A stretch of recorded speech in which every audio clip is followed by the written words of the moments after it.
हरे Krishna everyone. आज हम श्रीमद् भगवत गीता के चौथे अध्याय के 16वें श्लोक को करने जा रहे हैं। इससे पहले वाले श्लोक में हम लोगों ने क्या पढ़ा था? इससे पहले वाले श्लोक में हमने किया कि भगवान ने कहा कि जो ये जानते हैं कि भगवान कर्म फलों में नहीं बंधते, वो खुद भी कर्म बंधन से मुक्त हो जाते हैं। तो जो लोग भगवान के भक्त हैं, जैसे दो प्रकार के दुनिया में लोग होते हैं। एक तो भौतिक कार्यों करने में लगे हुए हैं, एक भगवान के भक्त हैं। तो भौतिक कार्यों में जो लोग लगे हुए हैं वो तो इसलिए कार्य करें क्योंकि उनको इच्छा है कि वो सेंस ग्रेटिफिकेशन करे, अपनी इंद्रिय तृप्ति करे। लेकिन जो भक्त हैं, भक्त क्यों काम कर रहे हैं? भक्त इसलिए काम कर रहे हैं ताकि दूसरे लोगों का उद्धार हो। वो दूसरों लोगों के उद्धार के लिए कार्य करते हैं, वो भगवान की प्रसन्नता के लिए कार्य करते हैं।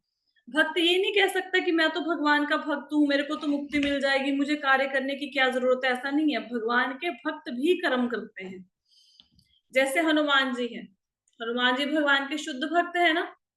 तो हनुमान जी ये नहीं कहते कि भाई मैं सीता माता को ढूंढने क्यों जाऊं, मैं तो भक्त हूं, मैं तो बैठ के वहां पे राम नाम का जाप करूंगा। नहीं, वो भगवान की प्रसन्नता के लिए कार्य करते हैं।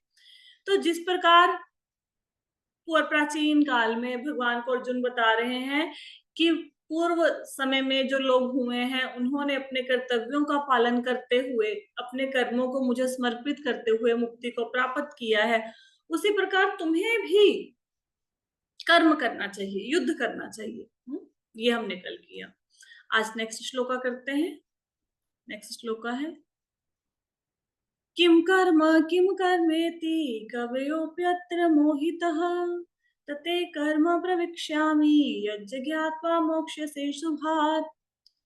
भगवान कहते हैं कर्म क्या है और अकर्म क्या है, इसे निश्चित करने में बुद्धिमान व्यक्ति भी मोहग्रस्त हो जाते हैं। अतएव मैं तुमको बताऊंगा कि कर्म क्या है, जिसे जानकर तुम सारे अशुभ से मुक्त हो जाओगे।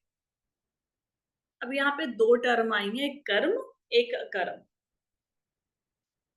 कर्म बेसिकली क्या होता है? कर्म जो भी हम कार्य करते हैं, ठीक है, तो जो भी हम काम करते हैं उसको कर्म कहते हैं। लेकिन जो कर्म होता है उसका कोई ना कोई रिएक्शन होता है, उसका कोई ना कोई फल मिलता है, अच्छा या बुरा। अकर्म क्या होता है? अकर्म में हम अपने सारे कार्यों को भगवान को समर्पित कर देते हैं, तो उसका रिएक्शन नहीं मिलता हमें कर्म का। तो भगवान कहते हैं कि कर्म क्या है और अकर्म क्या है, इसके विषय में जो बड़े बड़े विद्वान हैं वो भी मोहित हो जाते हैं। उनको भी नहीं पता चलता कि कर्म क्या है और कर्म क्या है। लेकिन मैं तुम्हें बताऊंगा कि कर्म क्या है, उसको जानकर तुम सारे अशुभ से मुक्त हो जाओगे। अब भगवान बताएंगे अर्जुन को कर्म क्या है, धर्म क्या है, धर्म के सिद्धांत क्या है।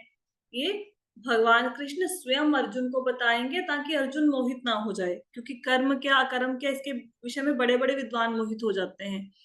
जैसे महात्मा गांधी थे। महात्मा गांधी भगवत गीता का अनुसरण करते थे। उन्होंने बोला कि मैं उन्होंने ऐसा बोला कि मैं भगवत गीता का अनुसरण करता हूँ, मतलब मैं भगवत गीता को फॉलो करता हूँ। तो कहते इसलिए मैं अहिंसा का पथ ग्रहण कर रहा हूँ। महात्मा गांधी अहिंसा में विश्वास रखते थे ना। एक्चुअल में अगर आप भगवत गीता को पढ़ो तो भगवत गीता में अर्जुन को भगवान क्या कह रहे हैं, भगवान कृष्ण क्या करने के लिए कह रहे हैं, बताओ क्या? कर्म ड्यूटी ड्यूटी ड्यूटी करने करो, को। अपने अपना ड्यूटी करने को। हाँ, हाँ, मतलब क्या करो, कौन सी हाँ, ड्यूटी करो, क्या करो? युद्ध करो। युद्ध करने युद्ध के लिए। करने के लिए। तो भगवान तो नहीं कह रहे कि अहिंसा करो, नहीं कह रहे ना। लेकिन महात्मा नहीं, गांधी कह रहे हैं कि मैं अहिंसा को फॉलो कर रहा हूँ एज पर भगवत गीता। तो एक्चुअल में वेदों में लिखा है कि अहिंसा करनी चाहिए, मतलब अहिंसा को फॉलो करना चाहिए, हिंसा नहीं करनी चाहिए, अहिंसा को फॉलो करो, नॉन वायलेंस। लेकिन कई बार परिस्थितियां ऐसी आ जाती हैं कि हिंसा करना अनिवार्य हो जाता है, फिर हिंसा किए बिना चलता नहीं है। अब जैसे पांडवों ने सारी कोशिशें कर ली कि युद्ध ना हो, भगवान कृष्ण को दूत बना के भेज दिया। उनको ऑप्शन दी गई कि आपने पूरा का पूरा राज्य अगर नहीं देना पांडवों को, आप उनको सिर्फ 5 गांव दे दो। बहुत बड़ा राज्य था, बहुत बड़ा राज्य था कौरवों के पास। एक्चुअल में तो पांडवों का ही राज्य था, महाराज पांडु का ही था। कि भाई अगर सारा राज्य उन्हीं का राज्य उनको वापस नहीं करना चाहते पांडु महाराज के पुत्रों को, तो कहते पूरा राज्य नहीं देना, 5 गांव दे दो। क्यों 5 गांव दे दो? क्योंकि ये लोग क्षत्रिय हैं, ये खेती बाड़ी करके या ब्राह्मण का काम करके अपने जीवन का निर्वाह नहीं कर सकते। वैश्य के काम करके क्षत्रिय है, इनका कार्य है राज्य करना, शासन चलाना। तो शासन तब चलाएंगे ना जब राज्य होगा, जब राज्य ही नहीं है तो राज्य किस पे करेंगे, फिर राजा किस काम का। तो उनको सारी ऑप्शंस दी गई कि भाई आप युद्ध हो जाएगा, युद्ध को टालो, थोड़ा सा दे दो। तो दुर्योधन ने क्या बोला? दुर्योधन ने बोला मैं सुई की नोक जितनी भी जगह उनको नहीं दूंगा। तो जब पांडवों के सारे प्रयास विफल हो गए, फिर भगवान की प्रेरणा से उन्होंने शस्त्र उठाए, फिर युद्ध शुरू हुआ, है ना। तो इस स्थिति में अगर बोले कि अहिंसा करो, उन्होंने 5 गांव देने से भी मना कर दिया, राज्य भी नहीं दे रहे, कोई बात नहीं, मान लो हिंसा तो करनी नहीं है, तो आराम से बैठ जाओ, हम नहीं हिंसा करेंगे। भगवान ने इसको वो किया, इसको वो प्रोत्साहित किया, अहिंसा को नहीं किया ना, क्योंकि समय की मांग थी, समय की मांग थी कि धर्म युद्ध हो। तो परिस्थिति के अनुसार कर्तव्य चेंज हो जाते हैं। लेकिन अब एक राजा थे, अब जैसे कि मैं ना नाम भूल जाती हूँ, मेरे को स्टोरी याद रह जाती है, आप लोगों के जैसे मैं भी हूँ। तो राजा भगवान के भक्त थे। वो राजा अपनी प्रजा के इस प्रकार पालन करते थे कि सारी प्रजा भगवान की भक्त बन गई उनकी। जब राजा भक्त है तो सारी प्रजा ने उनका अनुगमन किया, उनका अनुसरण किया, और सारी प्रजा भगवान की भक्त बन गई। सब लोग बढ़िया से भगवान की सुबह शाम पूजा करते थे, कीर्तन कथा सब होते थे उनके राज्य में। एक बार उस राज्य के ऊपर शत्रु राजा ने आक्रमण कर दिया। आक्रमण कर दिया तो अब लड़ना पड़ेगा ना, राजा का तो कर्तव्य है कि वो लड़े दुश्मन से। लेकिन वो राजा कहता कि मैं तो भगवान कृष्ण की भक्ति में इतना डूबा हुआ हूं, मेरा मन ही नहीं करता कि मैं किसी को मारूं या किसी के ऊपर शस्त्र चलाऊं। तो उस राजा ने क्या किया, उसने अपने सारे प्रजा को बुलाया, सैनिकों को बुलाया। तो कहते कि हम ऐसा करेंगे, आप सारे अपने मृदंग करताल सब निकाल लो, वो भले ही हमारे ऊपर तीर तलवार जो भी चलाएं, हम लोग अपना कीर्तन करेंगे, भगवान के नाम का जाप करेंगे, कीर्तन करेंगे। अब राजा भगवान के भरोसे निकल पड़ा। एक तरफ पूरी सेना खड़ी है दुश्मन की, हाँ, और इधर जो राजा उनके हाथ में वो होते हैं ना, क्या होता है, भाला, तलवार, तीर कमान, गदा सब लेके सेना खड़ी है। और इधर सेना के हाथ में क्या है? करताल, मृदंगा, उनके पास अपने अपने वाद्य यंत्र है, बजाने के लिए इंस्ट्रूमेंट्स हैं। तो भगवान ने देखा भाई इस राजा ने तो मेरा नाम लेके चला गया तो युद्ध करने। तो क्या हुआ, शत्रु राजा के ऊपर बारिश हुई, बहुत बुरे तरीके से बारिश हुई। इधर बारिश नहीं हुई, आमने सामने 2 सेनाएं खड़ी हैं, उधर बहुत ज्यादा बारिश हुई और सेना आगे ही नहीं बढ़ पाई। इतना पानी खड़ा हो गया कि सेना आगे नहीं बढ़ पाई।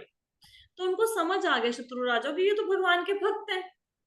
तो उसने आके राजा से माफी मांगी और वो वापस चला गया। तो परिस्थिति के अनुसार कर्तव्य चेंज हो जाते हैं। हम ये नहीं कह सकते, ऐसा नहीं है कि हिंसा का पालन नहीं करना चाहिए, करना चाहिए, लेकिन जब हिंसा करनी अनिवार्य हो जाए तो शस्त्र भी उठाना चाहिए। तो देखो, मोहित हो गए ना गांधी जी भी, है ना। तो अहिंसा को ठीक है, उन्होंने हिंसा का पालन किया, दैट इज नॉट रॉन्ग। लेकिन भगवान कहते हैं कि अपने कर्तव्य का पालन करो, जैसी परिस्थिति उसके काम अनुसार हमें एक्शन लेना चाहिए। तो इसी प्रकार भगवान में इस श्लोक में कहते हैं कि कर्म क्या है, कर्म क्या है। बड़े बड़े विद्वान भी इस विषय में मोहित हो जाते हैं। तो हमें कर्म के विषय में, कर्म कैसे करना चाहिए, धर्म क्या है, इसके विषय में किससे शिक्षा लेनी चाहिए, अगर आप प्रभुपाद जी के तात्पर्यों को पढ़ेंगे 4थे अध्याय के 16वें श्लोक के, तो उसमें प्रभुपाद जी 12 महाजनों का जिक्र करते हैं।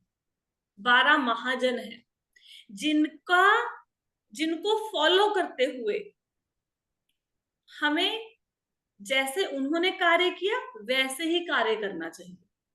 जैसे 12 महाजनों ने काम किया वैसे ही हमें भी काम करना चाहिए। हमें 12 महाजनों के पद चिन्हों पर चलना चाहिए। तो किसी को पता है 12 महाजन कौन है? जी माता जी। कौन कौन है बताइए माता जी। हाँ, नारद जी, शिव जी, और बलि महाराज, हाँ, जनक महाराज, और चार कुमार, चार कुमार। और आपने बहुत बहुत बहुत अच्छा गेस किया, बहुत सही। बाकियों में से किसी ने सुना है 12 युधिष्ठिर युधिष्ठिर जी भी है, बलि महाराज भी है, महाजन? जी नहीं है, माता जी महाराज है। भीष्म पितामह। चार कुमार भी है, भीष्म हाँ, पितामह। भीष्म पितामह जी यमराज है। जी भी है, भीष्म यमराज पितामह, यमराज जी, जी भी। हाँ यमराज। यमराज भी है ना। तो ये है हमारे युधिष्ठिर नहीं है, युधिष्ठिर युधिष्ठिर नहीं है। नहीं है, बलि महाराज है, भीष्म पितामह भी। हाँ, युधिष्ठिर नहीं है। अब इन 12 महाजन आपने बहुत अच्छा सब लोगों ने सुना, जिन्होंने नहीं भी सुना कोई बात नहीं। 12 महाजन कौन है? ये 12 महाजन है ब्रह्मा जी, शिव शंकर शंभू जी, सुखदेव गोस्वामी, प्रहलाद महाराज, नारद मुनि, जनक महाराज। जनक महाराज कौन है? जो भगवान रामचंद्र के ससुर हैं। ठीक है, हनुमान सॉरी, कुमार, चार कुमार, कपिल, भगवान कपिल, स्वयंभू मनु, और भीष्म पितामह, बलि महाराज और यमराज। ये हैं 12 महाजन। अब इनके जीवन से हमें क्या शिक्षा मिलती है, ये हमें क्या सिखाते हैं? अब हमें 12 महाजन तो पता है, लेकिन 12 महाजनों के पद चिन्हों का अनुसरण कैसे करें, है ना? तो उसके विषय में हम थोड़ा सा आज जानेंगे। जिन लोगों को पता है बहुत अच्छी बात है, जिनको नहीं पता है थोड़ा सा हम इसके ऊपर चर्चा करेंगे आज। ये मैं 12 महाजन इसलिए बता रही हूँ इस क्लास में क्योंकि भागवतम में भी इसका जिक्र आता है, और प्रभुपाद जी की बुक्स में बहुत जगह पे 12 महाजन लिखा हुआ है। तो अगर किसी ने पहले प्रभुपाद जी की बुक्स नहीं पढ़ी हैं तो हो सकता है कि उनको पता ना हो और फिर वो सोच में पड़ जाए कि 12 महाजन कौन है। तो ये 12 महाजन है, मतलब ये धर्म के सिद्धांतों को हमें समझा सकते हैं। ये ऑथराइज्ड हैं। जो मैंने आपको बताया था ना कि 4 संप्रदाय है, प्रमाणिक संप्रदाय, कुमार संप्रदाय, ब्रह्म संप्रदाय, श्री संप्रदाय, रुद्र संप्रदाय। तो संप्रदाय कोई वही व्यक्ति शुरू कर सकता है जो या तो 12 महाजनों में से एक हो या भगवान की पत्नी हो। तो श्री संप्रदाय लक्ष्मी जी से आया, वो भगवान की पत्नी है। बाकी ब्रह्मा जी और ब्रह्मा जी, शिव और कुमार, ये कौन है? ये महाजन है। तो संप्रदाय महाजनों से आता है। भगवान ने इनको क्या बोलेंगे, सर्टिफाई किया है कि भाई आप धर्म के सिद्धांतों को लोगों को बता सकते हो, ये सर्टिफाइड है। जैसे हम योगा सीखते हैं तो योगा बहुत सारे टीचर आपको पार्क में सिखाते हुए मिल जाएंगे, सब लोग योगा सिखा लेते हैं, लेकिन किसी के पास डिग्री होती है, जिसके पास डिग्री होती है वो सर्टिफाइड होता है। जो अपने मन मर्जी से आपको सिखा रहे हैं योगा, वो गलत भी कर सकते हैं because they are not certified, है ना? तो ये सर्टिफाइड है, भगवान ने प्रमाणिक है, भगवान ने इनको धर्म के सिद्धांतों को बताया, ये लोगों को बता रहे हैं, इन्होंने धर्म के सिद्धांतों का पालन किया है।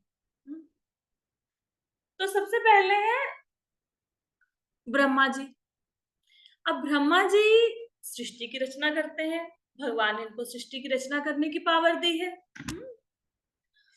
तो ब्रह्मा जी सृष्टि की रचना करते हैं तो कितने महान होंगे जिन्होंने सारे लोकों का निर्माण किया, और सारे लोकों में कौन कहाँ पे रहेगा उसका निर्णय किया। पितर कहाँ रहेंगे, देवता कहाँ रहेंगे, मनुष्य कहाँ रहेंगे, जानवर कहाँ रहेंगे, ये पृथ्वी, नदियां, पहाड़, झरने सब बनाए। तो Brahma ji is a very, क्या बोलेंगे, great creator. Is a secondary creator, not a first creator. पहले तो भगवान सृष्टि करते हैं, ब्रह्मा जी दूसरी सृष्टि करते हैं, विसर्ग। भगवान सर्ग करते हैं, ब्रह्मा जी विसर्ग करते हैं। तो ये सर्ग विसर्ग के चक्कर में खैर भी नहीं पड़ना, फिर वो लंबा टॉपिक हो जाएगा। ब्रह्मा जी सृष्टि की रचना करते हैं। इतना पावरफुल होने के बाद भी ब्रह्मा जी भी मोहित हो जाते हैं। कब मोहित हो जाते हैं? वो देखते हैं भगवान कृष्ण, उनको पता लगता है कि भगवान कृष्ण ने धरती पर अवतार लिया है। वो देखने आते हैं भगवान की लीलाएं।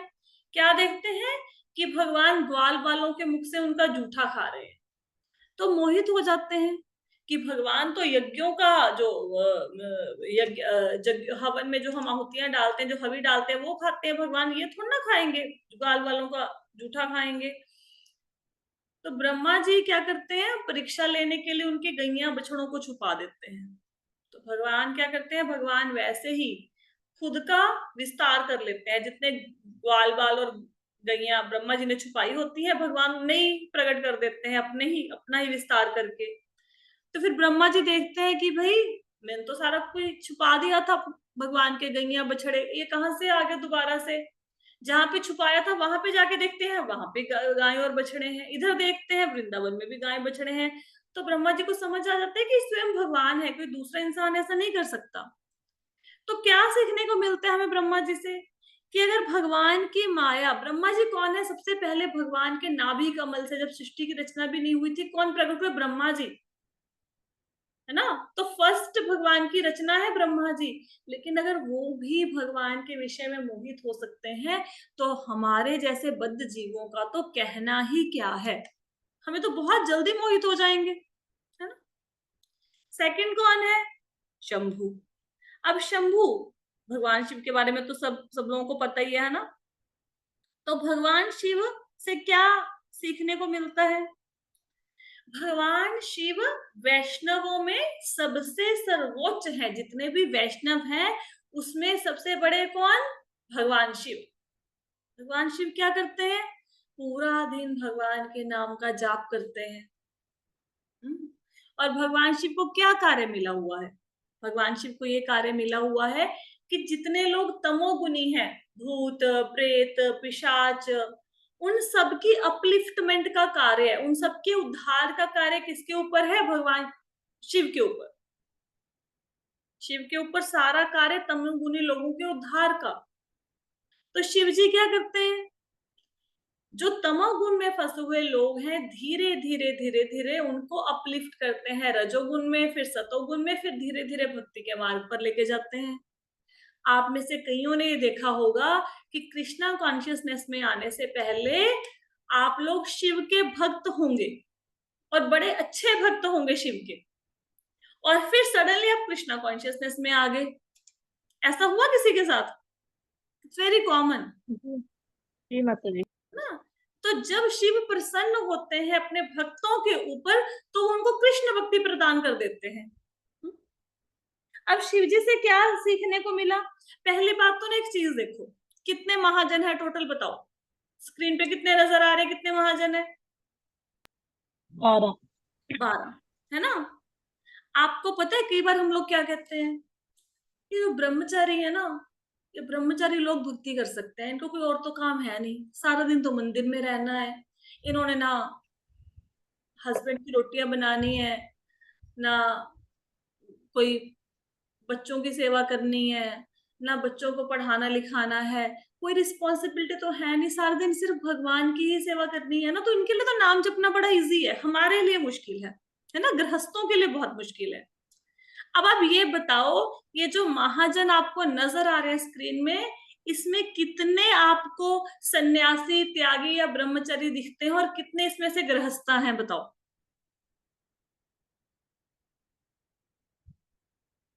ये जितने स्क्रीन पे नजर आ रहे हैं, इनमें से 5 जो हैं वो हैं वैरागी, लेकिन 7 इनमें से गृहस्थ हैं।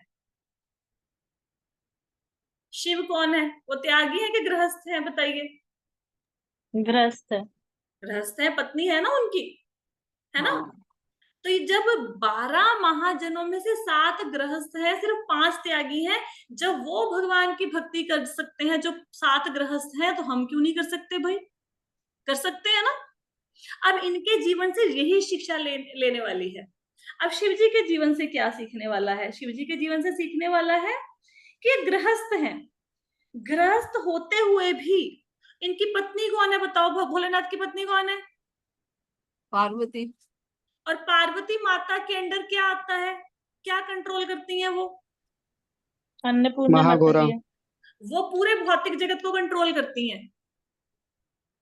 भौतिक जगत को देखो, जो शिव जी की पूजा करते हैं ना, उनके पास आपने देखा होगा पैसा वैसा बड़ा होता है, देखा है कभी, भगवान शिव जल्दी इच्छा भी पूरी कर देते हैं। देवी भगवती के भक्तों के पास भी बड़ा पैसा होता है, क्यों होता है, क्योंकि वो माया देवी है। अब भगवान की पत्नी है, तो जो शिव जी के भक्त है, माया देवी भी उनसे प्रसन्न रहेंगी ना, तो फिर ठीक है, उनके पास धन दौलत आ जाती है। शिव जी की पत्नी है पार्वती, जिनके पास संपूर्ण भौतिक जगत की अधिष्ठात्री देवी है, वो सब कुछ उनके अंडर है। लेकिन भगवान शिव कहाँ पे रहते हैं? किसी के पास इतना अधिक धन दौलत हो, जैसे अंबानी है, उनके पास इतना बड़ा, इतना पैसा है, तो बड़े बड़े आलीशान महलों में रहते हैं ना। लेकिन भोलेनाथ भोलेनाथ कैलाश पर्वत जी। हाँ, भोलेनाथ जिनकी पत्नी मतलब पूरे संसार की स्वामिनी है एक ढंग से, है ना, अधिष्ठात्री देवी है, जिनके अंडर सारा संसार है, वो कहाँ पे रहते हैं? कैलाश पर्वत पे। कपड़े पहनते हैं? नहीं पहनते, मृग चर्म को धारण किया हुआ है ना। और सोते कहाँ पे हैं? पेड़ के नीचे सो जाते हैं, पेड़ के नीचे रहते हैं, है ना। कुछ कुछ स्वीकार नहीं किया। हम लोग क्या लगाते हैं? क्रीम, परफ्यूम, सब कुछ। भोलेनाथ क्या लगाते हैं? भोलेनाथ कौन सी क्रीम लगाते हैं? भस्म भस्म जी। भस्म, ऐश। रुद्राक्ष, है ना। तो इतना कुछ होने के बाद भी, इतनी प्रकृति के स्वामी होने के बाद भी भोलेनाथ कितना सिंपल जीवन व्यतीत कर रहे हैं। क्या उनके पास कोई कमी है? नहीं है ना।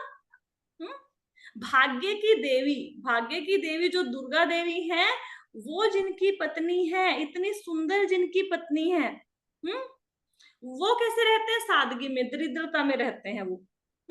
लेकिन फिर भी उनको परमानंद मिलता है। तो भगवान शिव से हमें, मैं बार बार मेरे मुख से भगवान निकल जाता है, एक्चुअली भगवान शब्द कृष्ण के लिए है, लेकिन जो शिव है, ये हम कहते हैं ना कि कृष्णा भगवान है, बाकी सारे डेमी गॉड हैं, ब्रह्मा जी को भी डेमी गॉड या देवता की कैटेगरी में खड़ा कर देते हैं। लेकिन जो शिव है वो देवता भी नहीं है, वो भगवान भी नहीं है, वो बीच की कैटेगरी है। तो जो शिव है वो गृहस्थी है, उनके पास सब कुछ है, लेकिन वो सादा जीवन व्यतीत करते हैं और भगवान की भक्ति में डूबे रहते हैं। तो हमें क्या शिक्षा मिलती है? हमारा जीवन कैसे होना चाहिए? सरल, सादा होना चाहिए, ये सीखने वाला इन महाजन से। और बहुत उच्च गुण है भगवान शिव में, बहुत उच्च कोटि का गुण। कौन सा गुण है? उनको कोई फर्क नहीं पड़ता उनके बारे में कोई क्या बोलता है। हमें फर्क पड़ता है ना। एक मिनट, जिन जिन लोगों को फर्क पड़ता है, मैं देखूं उनमें से किसी ने क्लास ज्वाइन की है? हाँ, क्लास ज्वाइन की। जो लोग बार बार मेरे से पूछते हैं मैसेज कर करके, माता जी हमारा हृदय द्रवित तो हो गया, हमारा बड़ा परेशान हो गया, लोग हमारे बारे में बड़े ताने मारते हैं, तो उनके लिए देखो, भगवान शिव यज्ञ में गए, दक्ष प्रजापति का एक यज्ञ कर रहे थे। वहां पे सब लोग, जैसे ही दक्ष प्रजापति आए, सब लोगों ने तो प्रणाम कर दिया, लेकिन भोलेनाथ डूबे हुए हैं भगवान की भक्ति में, तो उनको अपने भगवान की भक्ति में सुध ही नहीं है कि सामने से दक्ष प्रजापति आए हैं, तो उन्होंने प्रणाम नहीं किया। हालांकि जो दक्ष प्रजापति हैं वो भोलेनाथ के ससुर लगते हैं, है ना, उन्होंने अपनी बेटी का ब्याह किया है। तो दक्ष प्रजापति को गुस्सा आ गया, तो दक्ष प्रजापति ने उनको वो खरी खोटी सुनाई कि क्या कहा जाए। उनको बोला कि हमारे लोग भी, हम लोग तो माला पहनते हैं सुंदर सुंदर, है ना, और इनको देखिए खोपड़ियां धारण कर रखी हैं गले में। और कहते मेरी बेटी इतनी सुंदर सुशील, और मुझे तो लगता है मैंने गलती कर ली, मैंने इनको बेटी दे दी। हम लोग कहते हैं कि हमारा अच्छे लोगों के बीच में उठना बैठना हो, है ना, किसी घर में बेटी दी है तो जो दामाद है अच्छे लोगों के बीच में बैठे उठे। ये किनके बीच में रहते हैं? भूतों प्रेतों राक्षसों के बीच में रहते हैं। हम कहते हैं हमारा दामाद अच्छी घड़ी पहने, जवाहरात पहने, अच्छे जेवर पहने, हैं, सोने चांदी हीरे के, और ये क्या पहनते हैं? ये तो सांप लटकाए बैठे हैं गले में। हाँ, बड़ा बुरा भला बोला। लेकिन भोलेनाथ ने कोई परवाह करी? कोई परवाह नहीं करी, कुछ भी नहीं। और वो मतलब उनको फर्क ही नहीं पड़ा कि दक्ष प्रजापति उनके विषय में क्या कह रहे हैं। तो हमें इनसे क्या सीखने को मिलता है कि जब आप भगवान की सेवा कर रहे हैं, भगवान की भक्ति कर रहे हैं, आपको परवाह नहीं होनी चाहिए लोग आपके बारे में क्या कह रहे हैं, क्या नहीं कह रहे, क्योंकि आप सब लोगों को खुश नहीं रख सकते।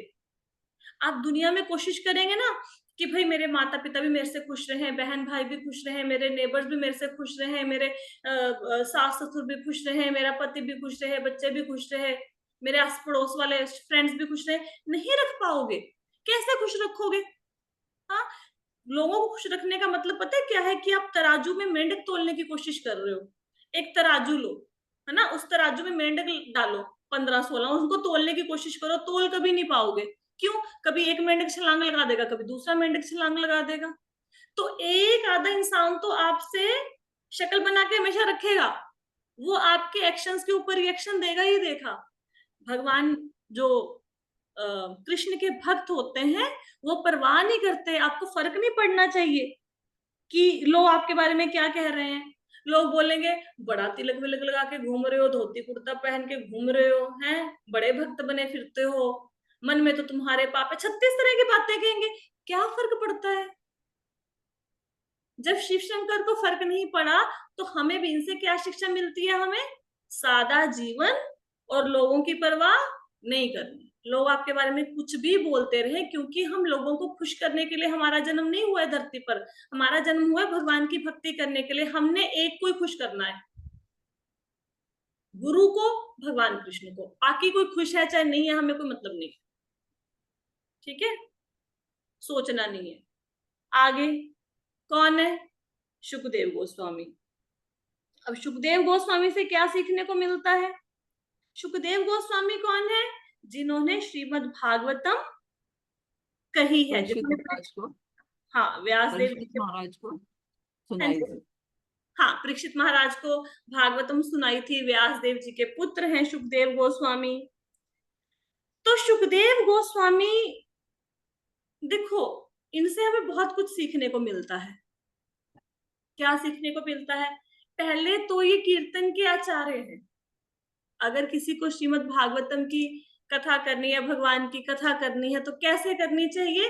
जैसे सुखदेव गोस्वामी ने करी है। हम उनका नकल तो नहीं कर सकते, लेकिन कुछ कुछ तो उनसे सीख ही सकते हैं ना। हम लोग क्या करते हैं? हम उन लोग लेटे होते हैं और हमारा लेक्चर सुन रहे होते हैं यूट्यूब पे, श्रीमद् भागवतम का, भगवत गीता का। ऐसे करते हैं ना हम लोग। लेकिन ये देखो, सुखदेव गोस्वामी 7 दिन तक ना परीक्षित महाराज सोए, ना उन्होंने खाया, ना कुछ पिया, और सुखदेव गोस्वामी भी वैसे ही कथा को सुनाते रहे। वो भी नहीं सोए, उन्होंने भी नहीं खाया पिया।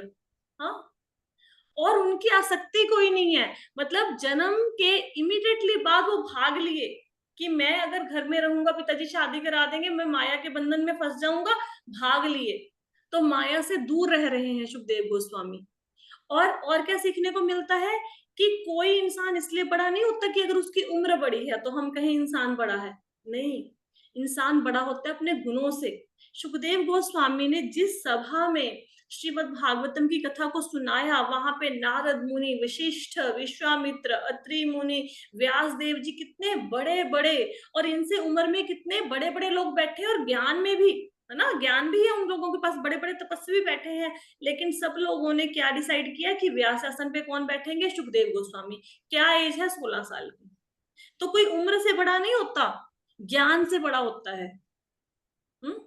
सुखदेव गोस्वामी से सीखने को मिला हमें। आगे आगे है प्रहलाद महाराज। प्रहलाद महाराज से क्या सीखने को मिलता है? प्रहलाद महाराज कौन है? भक्त थे, भगवान भक्त। विष्णु के भक्त। हाँ, भगवान विष्णु के भक्त हैं। इनके पिता ने इनको कितना कष्ट दिया, हिरण्यकश्यप ने, ताकि वो भगवान की भक्ति ना कर पाए। लेकिन प्रहलाद महाराज हमेशा अड़िग बने रहे भगवान की भक्ति के लिए। हमारे ऊपर थोड़ा सा कोई बंदा कोई कटाक्ष कर दे, कोई ताना मार दे, हम लोग हिल जाते हैं। हम ताना बर्दाश्त नहीं कर पा रहे हैं लोगों का, और प्रहलाद महाराज हथियार बर्दाश्त कर गए। आग में डाल दिया, बर्दाश्त कर ली उन्होंने। ठीक है, पहाड़ की चोटी से गिरा दिया, बर्दाश्त कर लिया, सहन कर लिया। उनको हाथी के पैर के नीचे कुचलवाने की कोशिश करी, सहन कर लिया, लेकिन भगवान की भक्ति नहीं छोड़ी। हम लोग क्या करते हैं? हमेशा जरा सा किसी ने कुछ कहा नहीं है, और हम क्या करते हैं? उस बात को मन पे लगा के उसका मनन करते रहेंगे, मेरे को ऐसा क्यों कह दिया, क्यों कह दिया। एक तरफ माला चल रही होती है, दूसरी तरफ उसका स्मरण होता है जिसने हमें बुरा कह दिया। ऐसे ही होता है ना माला करते हुए। अगर सपोज आप माला लेके बैठे, सुबह सुबह आपका झगड़ा हो गया किसी से, तो माला के समय पे वही इंसान याद आएगा ना जिससे हमारा झगड़ा हो गया, है ना। तो हम तीखे शब्दों के बाणों को भी बर्दाश्त नहीं कर पा रहे हैं, और प्रहलाद महाराज, उनका पिता चाहता है कि वो उनकी मृत्यु हो जाए। सोचो, ऐसे घर में वो रह रहे हैं, लेकिन वो सब कुछ सहन कर गए। हमें पता क्या लगता है? कि हम तो भक्त हैं अपने घर में, बाकी जो हमारे आसपास के लोग हैं ना वो नहीं भक्ति करते, उनको भगवान से कुछ लेना देना नहीं है, मैं कैसे इन लोगों के बीच में भक्ति करूं। तो भाई आप ये देखो, प्रहलाद महाराज ने भक्ति करी ना जिसका पिता ही उसका दुश्मन हो। और देखो, अगर हमारे आसपास कुछ ऐसे लोग हैं हमारे घर में या हमारे पास पड़ोस में या फिर हमारे फ्रेंड सर्कल में या रिश्तेदारी में, वो सिर्फ हमें ताना दे सकते हैं और तो कुछ नहीं करते ना। कोई घर में आके दो चपेड़े तो लगाता नहीं है कि भाई तुमने भक्ति करी, हरे कृष्णा बोला, ये लो खाओ दो चपेड़, ऐसा तो नहीं कहता ना। हाँ, शब्दों के बाण आपके ऊपर चला सकते हैं, लेकिन प्रहलाद महाराज के ऊपर तो एक्चुअल में आक्रमण हो रहा है, एक्चुअल में उनके ऊपर हथियार चलाए जा रहे हैं। तो अगर प्रहलाद महाराज भक्ति कर सकते हैं, हम प्रहलाद महाराज नहीं बन सकते, लेकिन सीख भी नहीं सकते क्या हम उनसे? सीख सकते हैं ना। और हमें पता क्या लगता है, हम तमोगुनी लोगों के बीच में रहते हैं, कैसे भक्ति करें, है ना। हमारे घर में तो जी ड्रिंक करते हैं, हम कैसे भक्ति करें, हमारे इस घर में तो मांस मछली खाते हैं, कैसे भक्ति करें। प्रहलाद महाराज कौन है बताइए, किनके राजा है प्रहलाद महाराज, किसके ऊपर शासन करते हैं वो, किसके राजा हैं? राक्षसों के। राक्षस कौन है? वो सत्वगुणी है, रजोगुणी है या तमोगुणी है राक्षस, बताइए। तमोगुणी। तमोगुणी है ना राक्षस। तमोगुणी। तो हाँ भाई जी।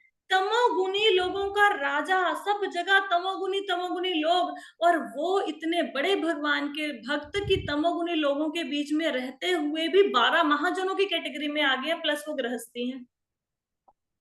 हमारे आसपास राक्षस तो नहीं रहते, इंसानों को तो नहीं खाते, हड्डियां उड्डियां तो नहीं खाते, है ना। और हम छोटी सी बात पे जब हम ऐसा कहते हैं ना कि हम भक्त हैं लेकिन हमारे परिवार के लोग भक्त नहीं है, तो वैसे ही हम अपराध कर देते हैं। हमें ये देखना चाहिए कि हमारे भक्ति में आने से पहले हमने क्या क्या कर्म किए हैं। हम क्या बचपन से ही भक्त थे, 2 साल की उम्र में 3 साल की उम्र में हम भक्त बन गए? नहीं बने। और जब हम उनके लिए बुरा भला कहते हैं तो उनसे उनका नुकसान क्या होता है कि देखिए, जैसे आज आपने देखा कोई इंसान ड्रिंक कर रहा है, ठीक है, अल्कोहल से का सेवन कर रहा है, आपने बोला क्या इंसान है, ड्रिंक करता रहता है, ये क्या भगवान की भक्ति करेगा, ये तो दारू पीता है। आपने उसको 4 बातें सुना दी, ठीक है, आज वो भगवान का भक्त नहीं है। कल को उस व्यक्ति का मन परिवर्तित हो जाए, वो मंदिर आना शुरू कर दे, वो ड्रिंक छोड़ दे, अब वो क्या बन गया? वैष्णव बन गया कि नहीं बन गया बताओ? बन गया ना। तो उसकी फाइल अपडेट हो जाएगी वैष्णव में। अब जो जब वो ड्रिंक करता था आपने उनको गालियां निकाली, उसके बारे में बुरा भला बोला, वो सारे के सारे आपके वैष्णव अपराध काउंट हो जाएंगे। अब सोच सकते हैं इस बात को। कोई इंसान भले ही जीवन में कुछ भी कर रहा है, कुछ भी कर रहा है, चाहे हमारे परिवार के सदस्य ही क्यों कुछ भी कर रहे हैं, हमें क्या पता कल को वो एलिवेट करके कितना भक्ति में आगे बढ़ के कहां तक पहुंच जाए, कितना भक्ति में प्रोग्रेस कर जाए। क्या हमें फ्यूचर का पता है? नहीं पता ना। और जितनी हम उनके बारे में बुरा भला बोलेंगे, आज चलो सपोज किसी की बहू है, किसी की सास है, किसी का पति है, किसी की पत्नी है, किसी का बच्चा है, भक्ति में नहीं है, लेकिन अगर कल को वो भक्त बन गए तो जितना उनको बुरा भला बोला सबके सब आपके वैष्णव अपराध बन जाएंगे। फिर वो भक्ति में आगे बढ़ जाएंगे, और क्योंकि हमने उनके पापों का बखान किया तो वो सारे अपराध हमें, जो उन्होंने गलत किया वो हमें ही भुगतना पड़ेगा। तो never say anything wrong for anybody. हमें फ्यूचर का नहीं पता। आपको पता है कितने लोग मंदिर में आते हैं, कितने लोग वैष्णव बन गए हैं, उनकी पीछे की लाइफ देखो कि क्या है। कभी किसी से बैठ के स्टोरी सुनना उनकी, कोई ड्रिंक भी करता हो सकता है कि मांस मछली भी खाता हो, लेकिन बाद में आके उन्होंने सब कुछ छोड़ दिया, भगवान को अपना जीवन समर्पित कर दिया, है ना। तो वी नेवर नो कोई बंदा कब चेंज हो जाए जीवन में। तो प्रहलाद महाराज से क्या सीखने को मिलता है?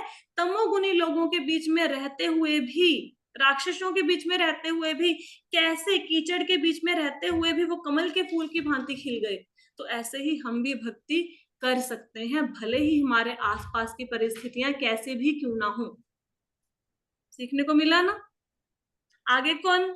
नारद मुनि। अब नारद मुनि से भैया क्या, ये तो जिसकी नारद मतलब जिनकी बात को कोई रद्द नहीं कर सकता, दैट इज नारद। जिनके जीवन में नारद मुनि का आगमन हुआ वो शुद्ध भक्त बन गए भगवान के। उनकी बात को भगवान भी नहीं काटते, ठीक है, नारद मुनि ने बोला ठीक है सैंक्शन। जैसे होता है ना, हमारे कोई ऑफिस में बंदा काम करता है, वो कोई भी डिसीजन ले ले, हम बोलेंगे ठीक है उसने लिया है ना, ठीक है सही लिया हुआ, कोई बात नहीं कोई बात नहीं, ठीक है ओके है ना। तो नारद मुनि की बात को तो कोई रद्द ही नहीं कर सकता। किनके गुरु हैं सोचो, वाल्मीकि जी को किसने ज्ञान दिया? नारद मुनि ने। व्यास देव के गुरु कौन? नारद मुनि। ध्रुव महाराज के गुरु कौन? नारद मुनि। प्रहलाद महाराज के गुरु कौन? नारद मुनि। है ना। और वो प्राचीन भविष्यत उसके गुरु कौन? नारद मुनि। मृगारी के गुरु कौन? नारद मुनि। तो जहां जहां आपको भगवान के भक्त मिलेंगे, वहां वहां आपको नारद मुनि मिलेंगे। दक्ष प्रजापति के पुत्र पहले 10,000 पुत्रों को भगवान की भक्ति में लगाया, फिर 1,000 पुत्रों को लगाया, कौन थे वहां पे? नारद मुनि। तो जहां जहां भक्ति की बात, वहां वहां पे नारद मुनि। और क्या करते हैं पूरा दिन? वीणा लेके नारायण नारायण नारायण नारायण। और हम क्या करते हैं? हम फोन लेके WhatsApp WhatsApp, Facebook Facebook, Insta Insta, reels reels. तो भाई नारद मुनि जी के लिए भी उतना ही समय है जितना हमारे पास है, उतने समय उनके पास है। लेकिन वो एक क्षण भी व्यर्थ नहीं जाने देते भगवान की भक्ति के बिना, भगवान के नाम के बिना। तो जब भी मुख से निकले हरि नाम निकले, जब भी बात हो तो कृष्ण की बात हो, जब भी चर्चा हो तो कृष्ण की चर्चा हो, जब भी सोचने को मन करे तो भगवान का ध्यान हो, ऐसे लाइफ को बनाना है। ठीक है। तो आज तो हम लोग 5 ही महाजन की चर्चा कर पाए, बाकी जो बचे हैं 7, उनके जीवन से हमें क्या सीखने को मिलता है। और जब आप इन महाजनों के जीवन के बारे में थोड़ा थोड़ा सा भी पढ़ोगे ना, आपके जीवन में से सारी कंप्लेंट्स दूर हो जाएंगी। आपको ये लगेगा अगर वो कर सकते हैं तो हम भी कर सकते हैं। हम उनकी नकल नहीं कर रहे, हम उनके जीवन से शिक्षा ले रहे हैं। तो क्लियर हुआ आज का सेशन सबको? कुछ सीखने को मिला?